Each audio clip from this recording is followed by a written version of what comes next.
It is now easier than ever to test yourself or your child for COVID-19 with the iHealth COVID-19 Antigen Rapid Test. The test gives results in just 15 minutes. Performing the test is simple. Each box comes with the proper materials for 2 separate tests. For one test, you will need a swab, a test tube, and a test card. Remove the swab from its packaging and be sure to not touch the end of the swab that you will place in your nostril. If your test tube does not already have solution in it, carefully squeeze the solution into the tube.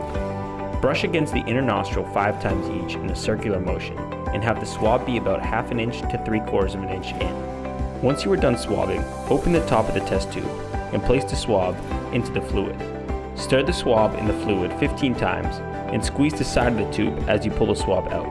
Then tighten the top of the test tube. Now, with your test card laid flat on the surface, undo the top of the test tube and put 3 drops of fluid into the circular hole on the test card. Make sure to squeeze the tube hard in order to get the droplets onto the card. Once the drops are in, set a timer for 15 minutes. While you're waiting, check to make sure a line appears under the C, as this tells you the sample is valid. If no line appears under the T after 15 minutes, then you are presumed negative. If a line does appear under the T, then you are presumed positive and should contact your medical provider. For more COVID-19 information, please visit bostonpublicschools.org.